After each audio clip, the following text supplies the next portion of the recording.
Yo,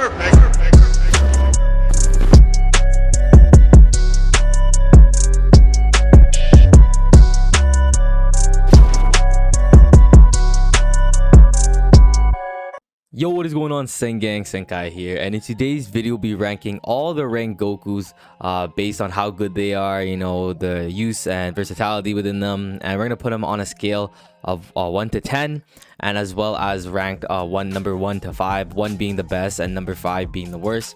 We do have the 5 Rengokus, which are the regular Rengoku.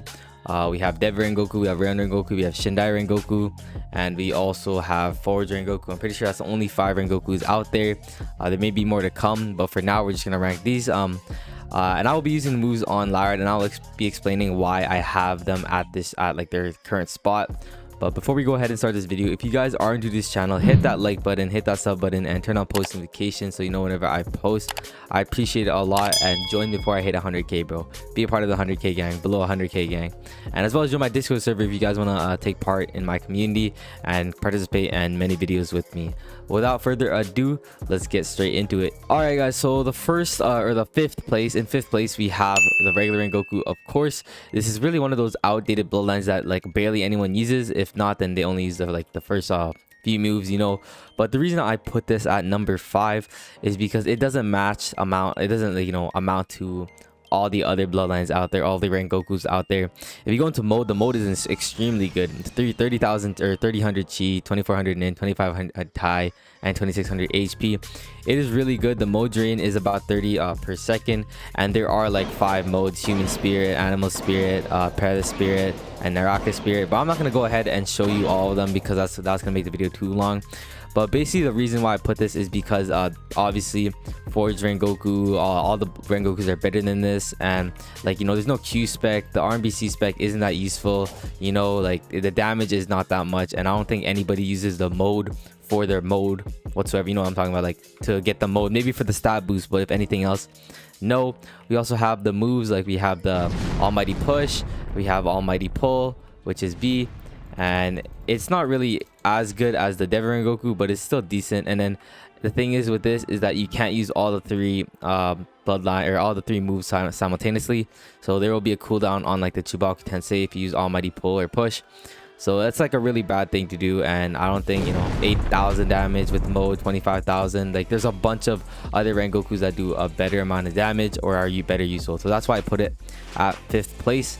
And it is fine, it's still good as it is. It beats a ton of bloodlines out there, but it's still not worthy of number 4 spot or number 3. But speaking of number 4, we're gonna go ahead and go straight to the number 4th place. Let's go. All right, guys, now in 4th place we do have Forge Rengoku / Forge Sengoku, and you can argue that this could be switched with Rengoku for like decent reason. Obviously it is a really mode draining mode. You get 40 mode taken every second, which is really hard, especially with the first move, which is able to basically take your mode as well. It's like think of it as a tailed beast bomb where it takes 500 mode each hit, but that's not the primary focus. We're trying to see how good it is. So first of all, obviously, you know, there's a stat boost, 2500 chi, 2300 nin, 2500 tai, and 2200 HP. It is really decent, you know, nothing too special, nothing too good. And then we also have a Z spec and a Q spec, which do a decent amount of damage. The Z spec is really useful because obviously it ragdolls, so if you go ahead and use it, it ragdolls a person. It's really good for team PvP battles, but other than that, it's pretty cool. Q, it's like the one for Shiver Akuma. It basically sends them to the dimension. Pretty nice. And what I was talking about before with the first move, this one does require a lot of chakra, and it also uses them as a stampede. Like you can step on them, and then when you click, it removes 500 damage. So it does a pretty decent amount of damage, but still, you know, 2600 each, and then they get teleported for a few seconds. Basically ragdolls them. Pretty nice. And the second move we also have is this one, which it takes mode from the opponent, which is really cool. And it does have a timer, but that one's a really cool thing. And like I said, this bloodline is really used for team battles basically. The next one we have is going to be the domain one, where you put them into your domain. Go ahead and click N, and I do send them over to the domain for a quick second. Pretty nice. And then we also have the domain command. Okay, so here you go. So if you go type in domain and their name, watch this. I'm pretty sure, yes, there it is. We are now in a domain, and it's just a 1v1 between me and him. I don't think anyone else can see us, which is really OP because you can go ahead and heal in this realm. You can use your abilities. Pretty nice, and that's why I put it at 4th place. And if you also use it there, it becomes in your hand.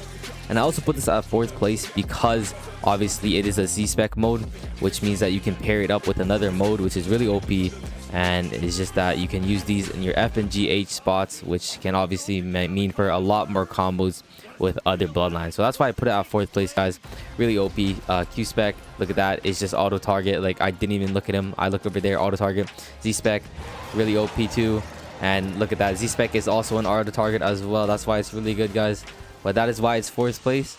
And let's go ahead and go on to the 3rd place, the GOAT.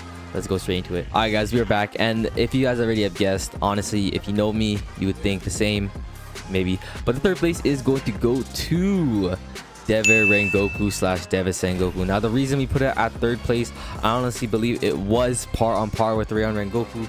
But now, since the major nerf on this, on the hitbox, it is insanely kind of bad. But it's still good if you're able to hit it. So let's talk about it real quick. So first of all, we have the Q-Spec. This one is really good for your M1 combos. Go ahead and use it. Pull them. 48k damage. And look at that. Another 40k there. So that's like about 80k just with a Q-Spec if you hit it. So that's why it's really OP, because that's basically a 1/3 of everyone's health, or 4th. Pretty nice. You also have the Chibaku Tensei. I'll go ahead and put them in the air, and you can, I don't know why he's effective, but usually it works. But you can go ahead and heal up if you're here, or you can go ahead and jump in, and since you're stuck, use one of your moves. Now we do have sorry, the stab boost, guys, my bad. But we do have a stab boost of 2800 chi, 2700 nin, 3000 tai, and 2700 HP, which is really OP.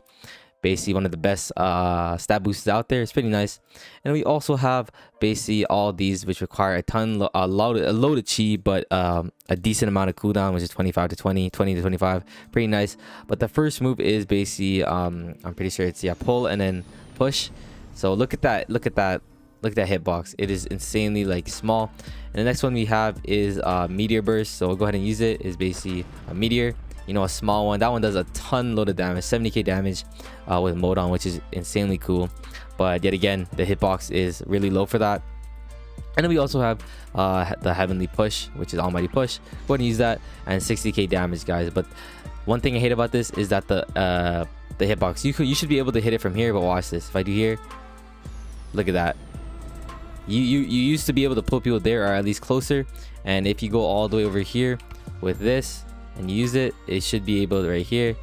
And okay, that one works. Okay, so they haven't nerfed that one yet, but it's still a small hitbox other than that, especially with heavenly push as well. Watch this. That doesn't even hit him, bro, and he's right there. But yeah, that's why it's 3rd place, guys. And Rengoku has not gotten a debuff or anything like that. Let's go ahead and move on to the 2nd place now, guys. And you guys should know what it is, guys. You guys should know. All right, guys, and you guys should know that the 2nd place for the best Rengoku is going to go to Rayon Rengoku. This used to be the 1st place, but now it's been overtaken by, you guys should know, the other one. But I'm gonna go ahead and explain why this one is at 2nd place. So first of all, we do have a really good cheap stat, or a stat boost, like a decently one. I would expect it to be higher, but it's still good, which is 2500 chi, 2300 nin, and 2500 tai, and 2200 HP. So it's decently good. The Q is just a heavy attack, it's nothing too special. Obviously Deva Rengoku beats that, but yet again, from the hitbox, it is pretty bad. The first move we have here is basically what he used against Naruto. It does not have a pull anymore, so it doesn't pull them anymore. It just basically like stuns them in their place. It still does them a fair amount of damage, and is really good. And then we also have the 2nd move, which is to teleport them, and that goes really far as well. You can use that to go away, heal up, and just strategize what you're gonna do next. And the 3rd move we have is going to be a Genjutsu, so you can use this. It's like the Genjutsu he used against Sakura. You can run away after this. The reason why this is good is because yet again, the hitboxes are insanely like pretty big still. It's team wise, and the Z-Spec carries. So the Z-Spec is basically Indra's mode, where he goes into the Susanoo with all the tailed beast chakra. So I'm gonna go and use it right now, and this is why it's OP. Basically, that is why it's OP. The hitbox is literally small as heck, but if you are accurate enough to use it, then yet again, it will be good. The thing is, with Deva Rengoku, people can easily dodge by just jumping or just doing that. With the Z-Spec on this, it is basically kind of the same, but even if they dash, they will get kind of hit at least once or twice. With Deva Rengoku, once you don't get pulled or something like that, you're basically done. So this is why this is 2nd place. Really good for team PvP battles, and just honestly a fan favorite. Everyone uses this, everyone likes it, and I know why everyone likes this, because it's Sasuke literally. But still really good. The bloodlines are really good, or the moves are really good, and the Z spec as well. And yeah, you can basically equip it with other bloodlines. You can use it with Devil Rengoku / Devil Sengoku, because it is a Z spec bloodline. It is not a C spec like most like these. You can go ahead and put it into your FGH slots, which is really OP, and that is why it deserves second place as well. Without further ado, let's go ahead and go to the first place Rengoku, the best Rengoku all out there, and what was meant to be the best Rengoku. Okay guys, now before I go into the first place Rengoku, which you guys already know, you guys are able to argue whether it moves up or down a slot, because you know this is just based on what I've seen and what the moves are right now, currently what they can be used as. But I honestly think this like list is pretty fair and could be used as a starter list. I'm not saying just because it's last place or middle place it's worse and the first place is better. There are obviously way better bloodlines out there, and those bloodlines in 5th place, 4th place can easily beat all those bloodlines out there, you know what I'm saying? So it's just as the Rengoku, you know, just Rengoku in total.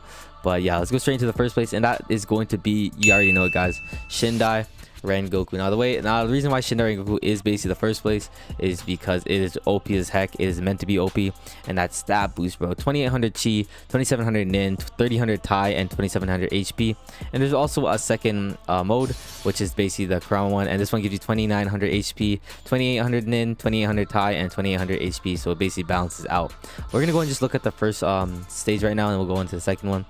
So first of all, the moves, bro, like it's really OP. It's insane. First of all, you know, we got double sun, which he basically used against the Shinobi Alliance, fighting Gaara and them. So this one does an insane amount of damage. 1 2, look at that, basically like 70k damage, really OP, meant to be OP, like I said. And that is really good because it's a pretty far range and no one can beat it. And next we have is a Great Majestic Flame. This one is a block breaker, so go ahead and block if you want. He can't anymore, but it basically block based, guys. And that's really OP, and it's really used for team PvP. And the third move we have is going to be Kurama Clone, so go ahead and hit me now. And there we go, Kurama Clone spawn in, and this can be really used a lot with combos. Look how much damage that's doing, 13,000 per hit, and it just does an insane amount of damage. That is why it is really OP. And then to top it off with Kurama Clones, we also have Limbo Clones, and what makes this OP is that they literally cannot see you. Watch this, they spawn in, and goodbye, he cannot see me no more. And I can hit him any spot, and once I hit him, my clones will attack him, and I can do a combo just like that, and he will be dead. But that's not how realistic he go. He's only level 483, so it would be pretty good, but still, you know, it's really OP. They can't see you, and this is why they made it really OP, you know what I'm saying? But yeah, that is basically why it's pretty OP. We still have a few more moves to check out, so let's check that out real quick. All right, now guys, we do have a Q spec and an E spec as well for the first stage. And we're going to go to the E spec. So the E spec does summon your true seeking orbs, and this is really OP because you can use each individual one, which is 7 of them, at least once. And then you can after that they will be able to replenish.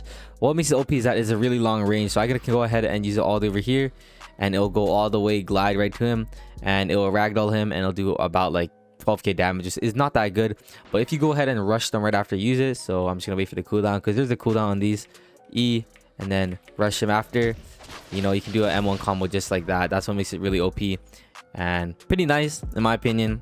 And that's what makes it nice, because, you know, obviously ragdolls and you can opens up for stuff, but you know what I mean. And we also have the Q spec, guys. The Q spec is basically you know, three suns, 2 Kiyomis, and they get put to slap basically. Pretty OP, pretty nice. Recommend that really nicely. And now the second one we have is going to be, or the second form, like I said, is going to have the Kurama cloak basically. So you can basically see him as Kurama. It's controlled right now, and he has this Sano on him, pretty OP. And if you go ahead and M1s are pretty nice, you know, 40k damage, pretty nice. And we also have a Q spec on this, and that's the only difference. If I go ahead and use a Q spec, it is basically slashing the swords right here, and there we go. And if it does hit, it only does 4k damage, which is pretty nice. But yet again, a lot of people like to use the first mode just because of those suns, and it's just really easier and OP. And just look at this, man, like he can't do nothing and he's dead. But yet again, this is like a fan favorite. This is literally Jubidara, and it's just really OP, guys. That was basically our list, guys. Hope you guys enjoyed. Thanks so much, Liard, for being the test dummy here. RIP. But let me know what you guys think down below in the comments.